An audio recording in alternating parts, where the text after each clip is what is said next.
Hey, what's up, everyone? This is my very first video podcast episode that I'm watching.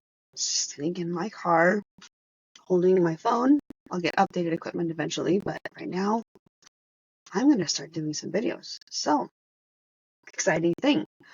Um, Today I wanted to give a quick recap of some things that have happened just over the past few months of why I haven't recorded any episodes. It's been incredibly busy with things going on at home, with doctor's appointments, unexpected expenses, and it's been incredibly busy. And I felt like I needed to take some time off just to tune in and to think and to figure some things out. So that's kind of what the last few months have been like, and that's where I'm at right now. But I'm going to start doing episodes again as I sit in my car, and my daughter is in her tumbling class, and she's having fun and she loves tumbling.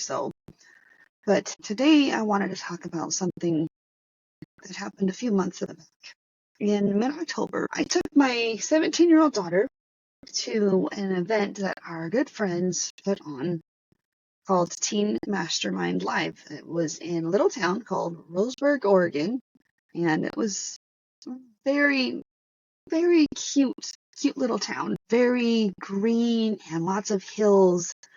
And all the homes were in the hills. Like, there was no high density housing at all. It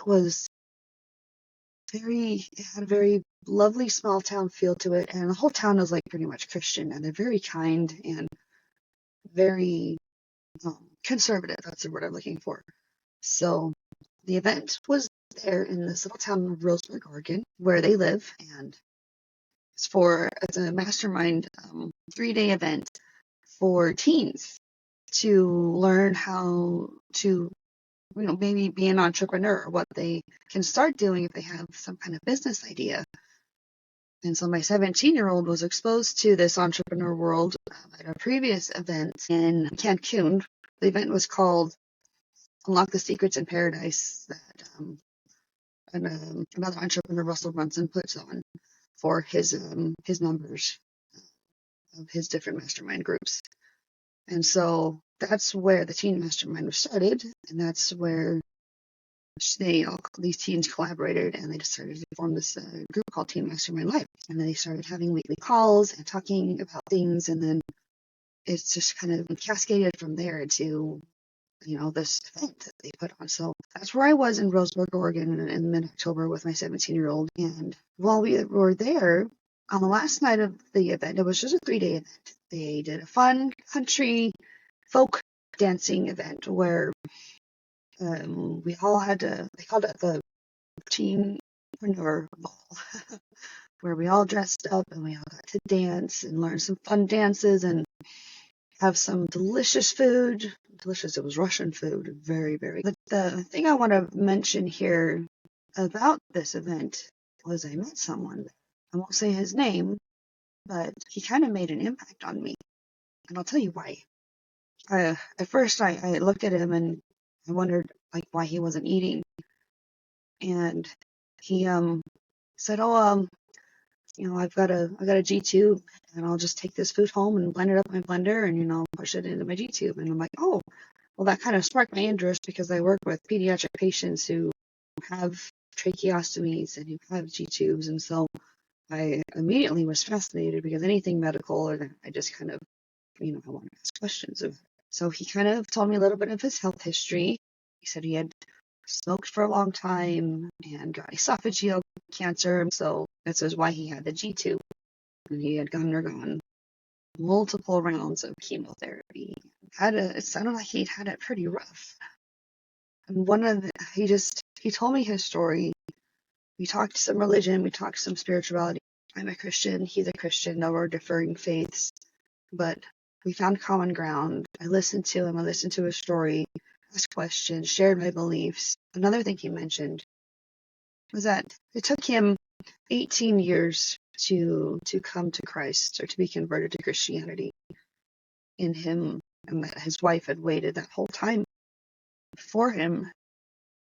And I feel like wow, what a saint that she must have been. And I just was like, wow, this is an amazing man. All that he's been through. He was so, so kind, so humble, so strong in Christianity, and knows scripture very, very well.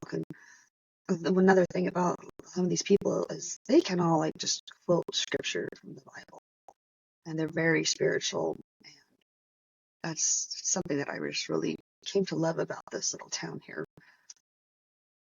And I found out that he also has a ton of religious books in his library and history books, and he loves learning about ancient civilizations. And he goes and has a Bible study group with homeless people. He goes and teaches the Bible to homeless people in their town. Wow, to have undergone such a hard journey with, I think it may have been stage 4 cancer, multiple rounds of therapy, could no longer eat food the way you're supposed to eat food, and still had a story to tell, still maintain that humility and that Christianity, and still was dealing with this adversity like incredibly well, I guess. I mean, none of us would want to go through stage 4 cancer and multiple rounds of chemotherapy, because it's very, very caustic to the body. It can be more harmful to the body than the actual cancer sometimes. But I just felt such a wonderful, genuine spirit from this man. I was so grateful to have had the time to talk to him, to hear his story, and to be reminded of what a true Christian needs to be. It doesn't matter if you're a Christian or not, but for me, it was a reminder that I needed in that time. It was also a really fun event. I just really learned a lot from him and how he dealt with his suffering. I mean, you can choose to be whiny and complaining about it. You can choose to see the worst and look for the worst and think things are never going to get better. Or you can look for whatever good there is in that situation. What can I learn? What is the point? I mean, you can ask what's the point of all this, but do it from a sense of what can I learn? Is there more transformation that needs to take place? Is there more humility that needs to be learned or be embodied? I think about what it would like to have been his wife. There's another lesson there. She waited 18 years for him to come to Christ, to Christianity. And that was a lesson to me that we have to be patient and waiting for people on their own individual journeys. That life, or God, whatever you want to say it, has a way of taking people through the journey to bring them where they need to be, right? And so I've really taken that to heart, especially with my own kids, that, I believe that there is a God that knows each of them well better than I do and knows what they need. And, honestly, sometimes we have to take that dark, long path before the transformation happens, before that miracle comes, or before whatever growth is coming, or a big break, or whatever it is you're waiting for. You're waiting for someone. It takes time. Change can sometimes be fast, like overnight. Like people just decide right now. Like people sometimes decide they're gonna quit smoking, and they jump right there, or stop drinking alcohol, stuff like that. But when it comes to some other things, it can take a long time, and it can be hard to wait and just keep waiting and trusting and wondering. Hey, I've been waiting for a long time. Anything? Not that we're cursing God and dying it. It's just more I've been waiting a long time. I could really use something right now, right? I mean, all of us have been there. I've probably been there dozens and dozens of times or more. And so I take that lesson and share it with you, that if you're in the same spot where you're waiting for something, for someone, that there's a process that they're going through that you don't know. There's a process that's being endured, a process of transformation that they're undergoing, that you just need to be patient and wait for it.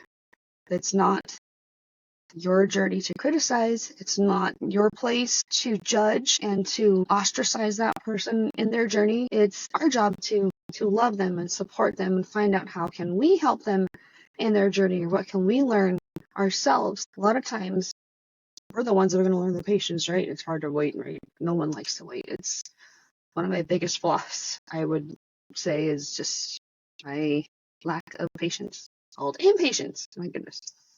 So, and then another thing that I remember from this is how of a devout Christian he became. Once he was converted, he was really converted in what he did. And like he went through, like I said, years of smoking and he had cancer. And it's in those moments that he was transformed.